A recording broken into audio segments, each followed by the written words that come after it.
you want to get somebody who believes in that solution. And so we're dealing with a lot of startups that are fairly early stage, and we help connect the dots. Welcome to this week's Mission Log for Third Derivative. We're tracking the development of the world's largest climate tech accelerator. I've been away for a couple of weeks, and I'm sure there's so much to learn about how to build an entrepreneur support organization that's going to drive innovation and make more cool solutions happen this decade. This week, we were excited to be joined by Elaine Hsieh, who's the head of corporate relations for Third Derivative. She's leading the charge on a bunch of great relationships. And Bryan and Elaine, tell us why we need corporate relations in a big climate tech accelerator anyway. Well, thank you so much for having me, both Danny and Bryan. I'm so excited, big fan of Mission Log. I am happy to introduce myself and then also talk about corporate partnerships and what we're doing with corporates at Third Derivative. So quick background on myself. I have a lot of different experiences. I'm in my 7th different industry right now in my career. I started in technology. I was an engineering degree, and my master's was in engineering. And then I got into internet consulting and green building consulting and acoustics and global utility consulting, green buildings, et cetera. And then I got into global media, which was interesting in the green space. And I worked at a company called GreenBiz, which is a company that does a lot of news and reports and events, specifically with corporate sustainability professionals. And at the time, it was around 2006, I was brought in to do the program direction for a new entity, a media entity for them called Verge. And that is focused on Verge. The whole idea of Verge is that technology accelerates sustainability systems across industries. So a lot of the issues that the sustainability world were kind of addressing at the time were related to the fact that CSR just didn't have the budgets, they didn't have the operational expertise or leverage that was necessary to really move things to become more sustainable across different industries. Rather, they were more focused on CSR or philanthropy or things that were potentially not as impactful as they could be. So how do you draw in people who are actually have huge staffs, lots of budget, and have decisions that they have to make that could control the future of our climate? And so bringing in people who were involved with tech or with operations or facilities or utilities or generally any aspect that was fairly influential from a climate, from a carbon emission standpoint was key. And so what we were finding was that a lot of the problems that they were trying to solve for were systemic in nature. And rather than being myopic within your silo of energy or buildings or transportation, you had to work together to really understand how to address things from a more fundamental standpoint. And so Verge kind of came on the scene globally, and we created a platform event where all these different groups could come together and really work together in a sort of coalition-like way to accelerate solutions faster. So cut to 6 years later, and I joined Generate, which was formerly called Generate Capital. And they had built a model 5 years in to build a bridge to bankability for more sustainable infrastructure technologies. And that's where it opened my eyes to see how aligned models that take a slightly different approach where everyone can prosper together can actually deploy a lot of underutilized innovation faster. And luckily then folks at RMI brought me into Third Derivative to join the team to help build this new model where we're using a first principles approach to align a lot of different stakeholders to accelerate climate innovation faster across all the multiple valleys of death. So that's my story in terms of how I started at Third Derivative. So, Elaine, thank you for that. It should be pretty obvious, I think, to anyone listening exactly why, with your background, we were so keen to pull you over from Generate to come join our team as a co-founder. And we've already bragged on this series before on how well you were able to orchestrate our soft launch, how the amazing job you did in putting together our inaugural global summit. But at the same time, you've also built an initial coalition of like 10 corporate partners with more than $3 trillion US in market cap behind them, starting from nothing. So I'm curious, can you tell us a little bit about kind of how we targeted those types of corporates, or what our value proposition was even to make them want to get involved in the first place? Yeah, I mean, it's always hard to start something and attract partners to get on board to something that is totally just a PowerPoint slide deck. I mean, we hadn't delivered anything yet. And so a lot of what our model was built on resonated with the potential prospective partners in terms of the pain that they've suffered in the past.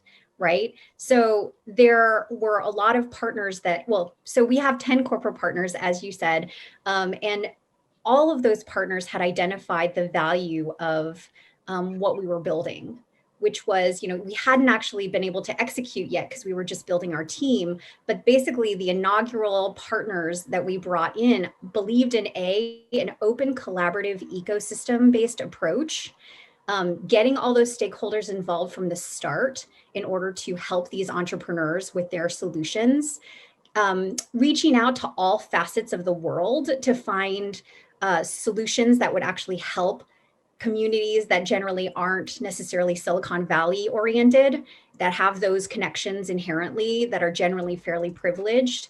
They saw the value of what we were doing, and they understood that it is really hard for an entrepreneur to get through those valleys of death. And we were bringing this market expertise that's really lacking in the traditional accelerator model previous to our existence. So that was kind of the big one. And then basically, with all of these deep technical experts that we have in our team, they were really they impressed our corporate prospects with their market insights, with their ability to look at solutions that are generally complicated and really hard to understand, to demystify, like, what does that mean for me? How would that plug into my business? How does that tie into my carbon neutrality goals? What else should I be looking at? How do I work with others to be able to move that market faster? And so we were answering a lot of questions for them that they had these ambitions, but they didn't know how to actually prioritize their innovation pathways. They weren't clear on this specific key focus areas that they needed. I mean, there were a lot of questions that we were able to provide insights on that were lacking. And so there are a number of different value propositions that we were offering to them, but really a lot of it was de-risked and vetted deal flow, in addition to the peer-to-peer collaborative ecosystem that we were identifying, common interests and areas for alignment and market movement potential. And yeah, that was all a those lot. are awesome reasons. Like, I'm imagining if I were starting out to set up an incubator in a country and looking at local corporate partner potentials, I'm hearing that one value proposition is what you just said about de-risk deal flow, for example. Have you got some live examples or experience in the 6 months so far or less that it's been on how that shows up and how D3's made that even better for some startup as a way to market? You know what I mean by de-risking in terms of the value proposition for both corporates and investors is that when you have solutions in especially harder to abate emissions sectors like industrial or buildings or things like that, you want to get somebody who believes in that solution to help you feel comfortable investing or engaging. And so we're dealing with a lot of startups that are fairly early stage. Some of them had just developed their product. And it is hard for an investor to feel comfortable putting money in if they don't really fully understand it, or we're saying it's good, but then nobody else is interested. So there have been situations where one of our corporate partners has come in and said, this is actually potentially viable for us. And then the investor says, oh, well, if that corporate likes it, then I'm going to put in the capital that's necessary to seed this. And depending on where that goes, because I believe that third derivative can be able to help them mature to the point where it will be viable for that corporate, we'll have some follow-on funding as well, right? In addition, the corporate is like, oh, okay, well, I don't have to put up the capital. So, that's that, but I want to follow their progress. And, oh, they need some lab help. Oh, they need some diligence help. They need IP help. We have an entire IP group. or they want to do a pilot. We have this project in Canada or something like that, where, we can connect the dots within our organization and get them that pilot because we see that it's mature to the point where it can literally just plug in, or they just need to do a slight tweak on it.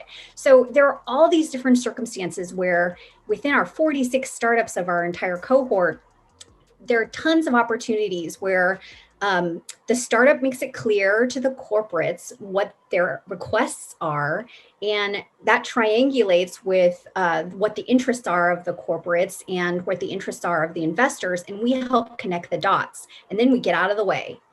So the idea is like all of these glide paths get created, and then it just becomes like an ecosystem that actually can thrive.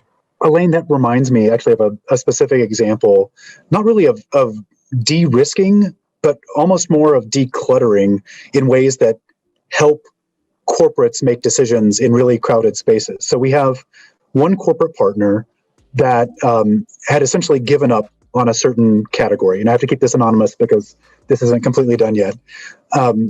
They saw too many deals in it. They couldn't figure out what was good, what was bad, how to separate the signal from the noise.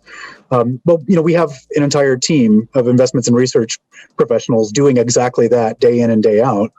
And as they kind of worked with this corporate partner became more and more compelled and interested in a very specific aspect of this category, and actually now to the point where they're comfortable making investments in this category, including likely soon one of Third Derivative's portfolio companies, which is a leader in this particular category. So as Elaine already stated, it's really crucial to help corporates that have so many other things to be worrying about, quarterly reports, regulations and oversights, the changing of the markets, et cetera, to help them kind of focus in on decisions that they can make that can be incredibly impactful in the climate space. Okay. What I'm hearing, one of the takeaways is something we've heard before, is the sort of generative synergy that happens with this ecosystem approach, because that was a lesson around corporate improvement in their practice of sustainability and getting smarter, better, finding climate solutions sooner. And then there was the de-risking piece. So I get it. It sounds like a bit of secret sauce. I want to come back to this theme in future episodes of Mission Log to sort of work out more, pass out more what this mix of corporate plus startup plus the research and investment team and all the specialty stuff that we do at Third Derivative is. But for now, let's switch gears, Bryan, and tell us who the startup of the week is, what we're featuring amongst the cohort this week for some fun bit of news. Super excited this week to give a shout out to Blue Frontier, which is a startup based in North America, in Florida even, a very hot climate. And so they're focused on improving efficiency of air conditioning systems. So as you're probably aware, in buildings around the world, a huge portion of their energy is taken up by conditioning HVAC, by conditioning that space. And so Blue Frontier has found a way to use a novel approach to air conditioning to replace those huge kind of rooftop commercial air conditioners that you see that just suck incredible amounts of energy, that are based on 100-year-old technology.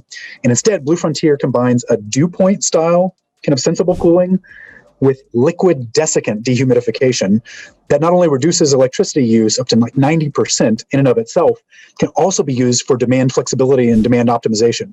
So they can actually charge up the desiccant with energy at times when energy is cheap and abundant, and then they can use that energy when at times when energy is expensive and dirty. So very excited about them. They have tremendous opportunities for scale and impact. And most excitingly, they just closed a seed round from not one, but two of Third Derivative's VC investor partners. So we're really proud not only of them, but we're really proud to have helped catalyze their deal flow and path to scale. That is awesome. Yet another feather in the cap of the team. Congratulations. That's great. And AC is one of the big ones we've got to tackle, exactly the sort of sector that the Third Derivative was built to do. So good on you. Thank you, Bryan. Thank you, Elaine.